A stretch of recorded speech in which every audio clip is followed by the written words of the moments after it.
Good morning and welcome to my new blog. আজকে আমার নিজের বাড়িতে ডে 2। আজকে একদম ঘুম থেকে ওঠার সাথে সাথেই ব্লগটাকেও স্টার্ট করে দিয়েছিলাম। তো সকালবেলা ঘুম থেকে উঠে ফ্রেশ হয়ে যেটা ছাড়া আমার দিনের শুরুটাই হয় না, সেটা হচ্ছে চা। তো চা নিয়ে বসে পড়েছি। মায়ের হাতে চায়ের সাথেই কিন্তু আমার সকালটা হয়েছে। আজকে আমি ব্রেকফাস্ট করছি এই দুপুরবেলা। এখন আর ব্রেকফাস্টের টাইম নেই, এখন অলরেডি 1:30 বাজে, কারণ আজকে ঘুম থেকে উঠতে অনেক দেরি হয়েছে। আর মায়ের এখানে অলরেডি অনেক কিছু রান্নাবান্নাও হয়ে গেছে, এখন হচ্ছে শুধু ফ্রাইড রাইস করছে। আজকে খুবই সিম্পল মেনু, যেহেতু আজকে কী বলবো, সেরকম কোনো কিছু রাখিনি, একদম সিম্পলের মধ্যে। আর আমি না অত বেশি পদ দিয়ে খেতে পারি না, একটা দুটো হয় ঠিক আছে খেয়ে নেবো। তো সেই অনুযায়ী আজকে হচ্ছে ফ্রাইড রাইস আর আলুর দম করছে। আর বিকেলবেলা কালকে তোমাদের বলছিলাম যে মোমোটা করব, কিন্তু সেটার করা হয়নি, বম্মাদের বাড়িতে চলে গিয়েছিলাম আর অনেকটা রাতও হয়ে গিয়েছিল। এবার ওগুলো করতে করতে অনেকটা টাইম লাগবে, তো সেই জন্য ভাবলাম ঠিক আছে আজকে ধীরে ঠান্ডায় দুপুরবেলা বসে বসে সব করব। তারপরে ওদেরকেও বলে এসেছি, মানে বম্মা অঙ্কি ওদের বলে এসেছি আজকে আসিস, আজকে আমরা সবাই মিলে মোমো খাবো।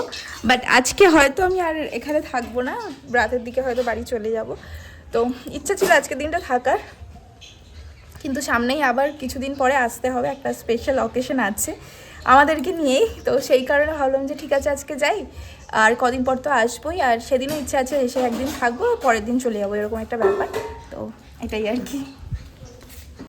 মায়ের সাথে গল্প করতে করতে ব্রেকফাস্ট বা লাঞ্চ যেটাই বলো না কেন, সেটা আমার একটা পুরোনো অভ্যেস বলতে পারো। মা ওখানে রান্না করতো আর আমি এখানে বসে বসে যত রাজ্যের গল্প আছে সেগুলো করতাম আর ব্রেকফাস্টটা করতাম। তো সেরকমই আজকেও সেই দিনটা এরকম ছিল। তো সকালবেলা বেশিরভাগ সময়টা আমার এরকমভাবেই কাটে, তাই জন্য তোমাদের সাথে কিছুই শেয়ার করতে পারি না, কারণ ওই সময়গুলোতে কী শেয়ার করবো বলো তো। নিজেদের মধ্যে যতটা পারি সময় মানে কাটানোর চেষ্টা করি। আসলে পুরনো অভ্যাস যেগুলো ছিল সেগুলো তো আর এখন নেই বললেই চলে, তবু যতটা পারি এখানে আসলে সেগুলোকে আবার কন্টিনিউ করার চেষ্টা করি, কারণ আগের জিনিসগুলোকে প্রচণ্ড মিস করি। মায়ের রান্না বান্না তো কমপ্লিট হয়ে গেছে, এখন 2টো বাজে। এই যে এখানে ফ্রাইড রাইস কমপ্লিট, স্লিপ কেটে গেল আমার জিপটা। আর এখানে হচ্ছে আলুর দম রয়েছে, আর এটাই কি আছে, সকালের ঘুগনি রয়েছে। এই যে সকালে ঘুগনি আছে। আর এখানে আছে হচ্ছে সিমই, আমিও এখনো খেতে পারিনি, মানে আমাকে দিয়েছিল আমি খাইনি, সবে ব্রেকফাস্ট করলাম। তো এখন কি আর মানে না, সকালবেলা উঠে চা খেলাম, তারপরে এগুলো দিয়েছে একেবারে। স্নান করে এসে বসেইছিলাম, তো কাকিমণি গিয়েছিল কালীঘাটে পুজো দিতে, তাই মা সেই প্রসাদটাই আমাকে দিয়েছিল, তো সেটাও এখন খেয়ে নিলাম। আর আমার ফেভারিট কোনাটাই এখন এসে বসে নিজের সঙ্গে একটু নিজের টাইম স্পেন্ড করছিলাম, আর এই জায়গাটা আমার তো ভীষণই ফেভারিট। তো অলরেডি আমরা প্রিপারেশন অনেকক্ষণ আগেই স্টার্ট করে দিয়েছি। কালকে বলছিলাম না যে মোমো বানাবো, কালকে তো আর করা হলো না, আমাদের বাড়িতে গেছিলাম, গল্প করছিলাম, রাত হয়ে গেছিলো।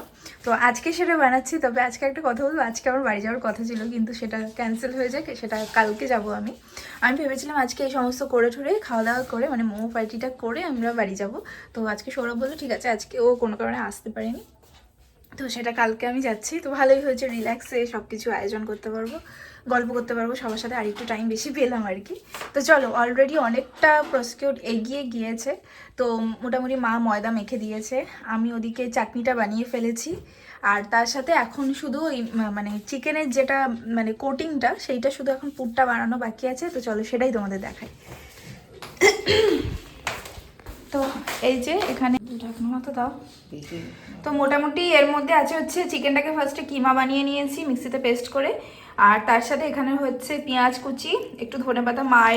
মা বললো যে এখন শীতকালে যেহেতু ধনেপাতা দিলে হয়তো ভালো লাগবে, ঠিক আছে চলো।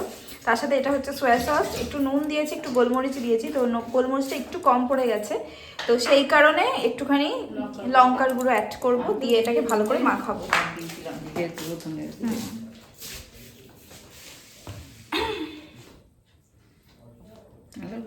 না দাও একটু। তো এই যে সমস্ত মশলাগুলো দিয়ে এবার ভালো করে মাখিয়ে নিচ্ছি। মা বললো একটুখানি ধনের গুঁড়ো দিয়ে দে, তাহলে টেস্টটা নাকি একটু বাড়বে। আমি জানি না, এটা চাট মশলা দিবি? হ্যাঁ, চাট মশলাটা দিতে পারো, চাট মশলাটা দিলেও ভালো হয়। তো এই সমস্ত কিছু দিয়ে ভালো করে এখন একটু মাখিয়ে নেব। আর জিরের গুঁড়ো বা ধনের গুঁড়ো এটা অপশনাল, দিলেও হয় না দিলেও হয়, সেটা কোনো ব্যাপার না, ঘরে ছিল তাই দিয়ে দিলাম। আর মেন হচ্ছে কি তোমার সয়া সস আর গোলমরিচ, এই দুটো দিতেই হয়, নাহলে স্বাদটা ঠিক আসে না। আর একটু চাট মশলা ছিল, তাই মা বলে এটাও দিয়ে দিই।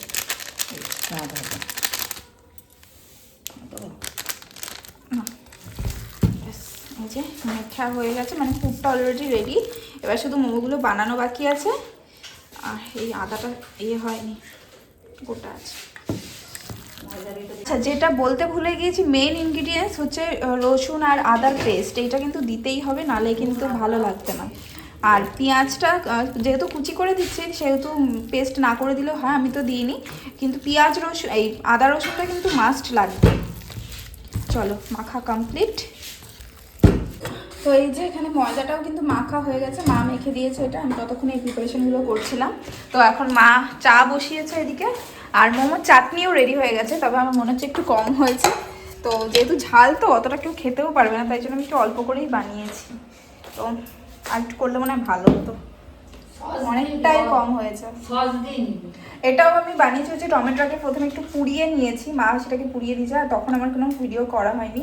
আর টমেটো, শুকনো লঙ্কা আর রসুন সব একসাথে পুড়িয়ে নিয়েছি, দেন সেটাকে মিক্সিতে পেস্ট করে তারপরে আবার একটুখানি মানে হালকা একটু তেলের মধ্যে একটুখানি লঙ্কার গুঁড়ো, একটু চিনি, একটু নুন দিয়ে ভালো করে একটুখানি কষিয়ে তারপরে নামিয়ে নিয়েছি। তো এই হচ্ছে চাটনি। হ্যাঁ, বালির ছাড়া মোটে বসতেই পারে না, জানিস তো। আমরা বসে কি করে? এই যে মোমো মোটামুটি বানানো হয়ে গেছে, বানানোর সময় দেখাতে পারি আর দুটো মতো পড়ে আছে। আমি সেরকম ভালো পারি না, যেমন পেরেছি তেমন করেছি। এবার ভাপাতে বসিয়ে দিই, দেখি। তোমার তো ময়দা, হ্যাঁ, এগুলো তো ছোট ছোট তো, তাড়াতাড়ি হয়ে যাবে। দেখি একটা দেখিয়ে দিই। আচ্ছা, তোমাদের জন্য একটা দেখিয়ে দিচ্ছি। অনেক জায়গা না, অল্প করে রাখলাম। আমি ইজি প্রসেসে করছি, কারণ আমি না এইসব ওই ডিজাইনগুলো পারি না খুব একটা ভালো। এই যে এরকম পুলি পিঠের মতো মুখটাকে ভালো করে আটকে নিয়ে দুটো লেজটা বার করে নিয়েছি, দিয়ে এবার এই লেজটা দিয়ে এরকম আটকে নেবো। গোলাপ, ব্যাস। এটাকে একটু ভালো করে চেপে দেবো, দিয়ে আমি ফট করে বার করে নেবো, হয়ে গেল।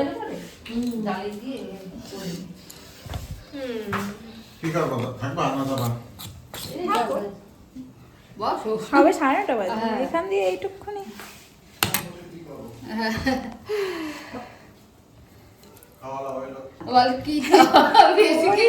সিমই খাইছি।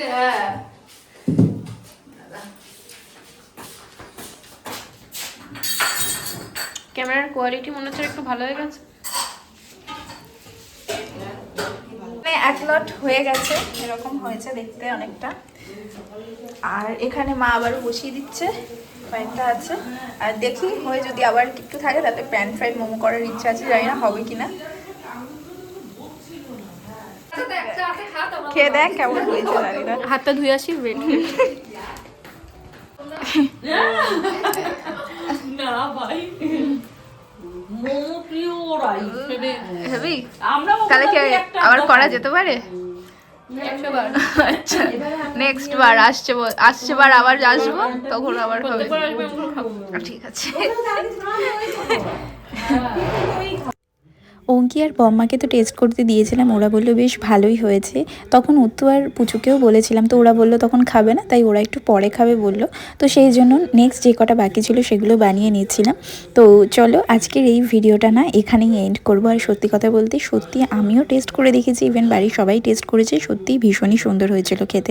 আর একটা কথা না বললেই নয়, বাড়িতে আমি কোনো কাজ করতে গেলে সেটা মা আমাকে হেল্প করবে না সেটা হতেই পারে না। প্রত্যেকটা সময় মা আমার পাশে থাকার চেষ্টা করে। চলো বাই।